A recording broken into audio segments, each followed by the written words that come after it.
Hello प्यारे मित्रों, नमस्कार। आइए आपकी अपनी नित्य संस्कृत क्लासेज में मैं आप लोगों का बहुत बहुत स्वागत अभिनंदन करती हूँ। हम लोग टीजीटी सिलेबस में निर्धारित जो व्याकरण और साहित्य है उन्हीं प्रश्नों की प्रैक्टिस कर रहे हैं। तो चलिए आइए प्रैक्टिस को स्टार्ट करते हैं। और प्लीज़ जो लोग नए हैं चैनल पर, चैनल सब्सक्राइब कर लें और बेल आइकन को प्रेस कर लें ताकि डेली आपकी क्लास प्राप्त हो सके। और प्लीज़ इस क्लास को अधिक से अधिक शेयर करें और जो लोग नए हैं चैनल सब्सक्राइब कर लें और एक लाइक भी करें, ठीक है। तो चलिए स्टार्ट करते हैं। सबसे पहले प्रश्नों पे आते हैं। सबसे पहला प्रश्न पूछा जाता है, बहुत ही महत्वपूर्ण ये उदाहरण है। तो पूछा जा रहा है कि यह किस संधि से है, किस सूत्र का उदाहरण है ये, ठीक है। तो चक्रिन ढोक से किस सूत्र का उदाहरण है, तो बताइए। अस्तोश्चुनाश्चु अष्टुनाष्टु न पदांतो राम न तो सी किसका उदाहरण है। तो चक्रिन ढोक से किसका उदाहरण है बताइए। ऑप्शन नंबर बी राइट होगा, इसमें अष्टुनाष्टु का है, ठीक है। हम लोग प्रैक्टिस कर रहे हैं इसलिए व्याख्या नहीं की जाएगी, प्रश्न और उसको उत्तर को ही देखेंगे हम लोग, ठीक है। वाक धन ईसा वागीसा में संधि का सूत्र है झलाम जस सस।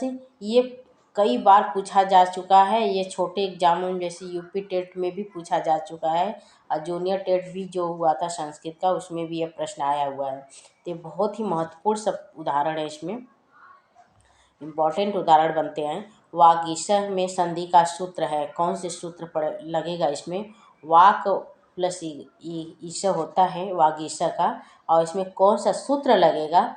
तो झलाम जस झस लगेगा कि झलाम जसो अंतो लगेगा कि खर्च लगेगा कि झयो अंतर श्यामम, कौन सा सूत्र लगेगा बताइए।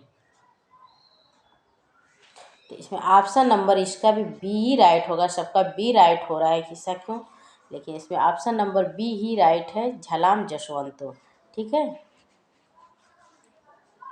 लग रहा है सब बी ही राइट होगा क्या, ऐसे भी हम लोग गेस करते हैं ना, बी राइट होगा तो इसका भी बी ही होगा, लेकिन ये गलत होता है। चिन्ह मात्रम में तकार को नकार किस सूत्र से हुआ है, तोरली से हुआ है कि अड़ो अप्रगृहानुनासिका से हुआ है कि नश्च पदांतस झली कि प्रत्यय भाषायाम नित्यम, किससे हुआ है। चिन्ह मात्रम, चित प्लस मात्रम होता है इसका, चिन्ह मात्रम का। तो बताइए क्या होगा इसमें। तो ऑप्शन नंबर द राइट होगा, इसमें प्रत्यय भाषायाम नित्यम से हुआ है। इसमें चिन्ह मात्रम में तकार जो है ये त इसमें छिपा त को न हो गया है। ये किस सूत्र से हुआ है, तो प्रत्यय भाषायाम नित्यम से हुआ है, ठीक है। झलाम जस झसी यह सूत्र किस प्रकरण में पठित है बताइए। झलाम जस झस ये सूत्र है और इस कौन से प्रकरण में है। तो समास प्रकरण है कि तद्धित प्रकरण है कि संधि प्रकरण है कि कृदंत प्रकरण है बताइए, किस प्रकरण से है।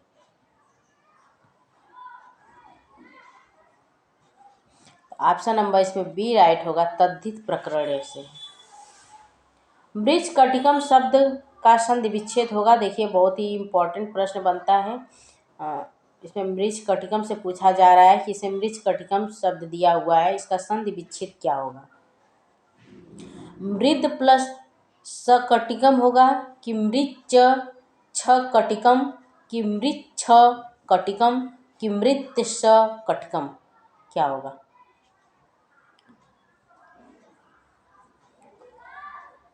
बताइए। तो मृच होता है,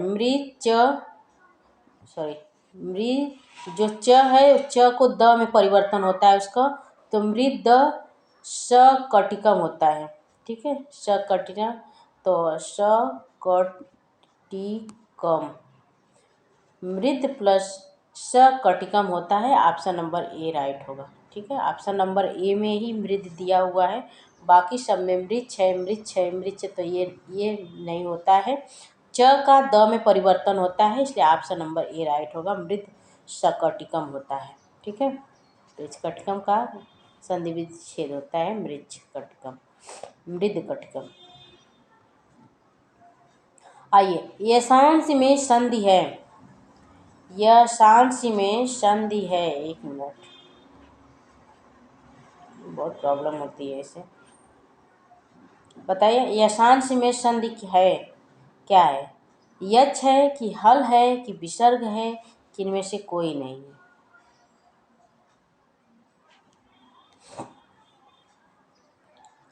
यशांश में कौन सी संधि है?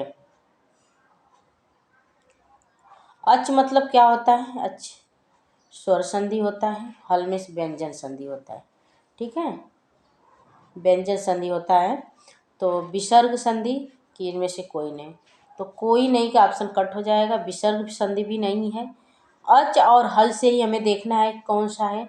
तो देखिए अच संधि नहीं है, स्वर संधि ये नहीं है, इसमें स्वर का कहीं नहीं है, इसमें कहीं दिख नहीं रहा है। इसमें कौन सी संधि हो गई? आपकी हल संधि है, सब हल वर्ड इसमें है, तो हल संधि का है इसमें।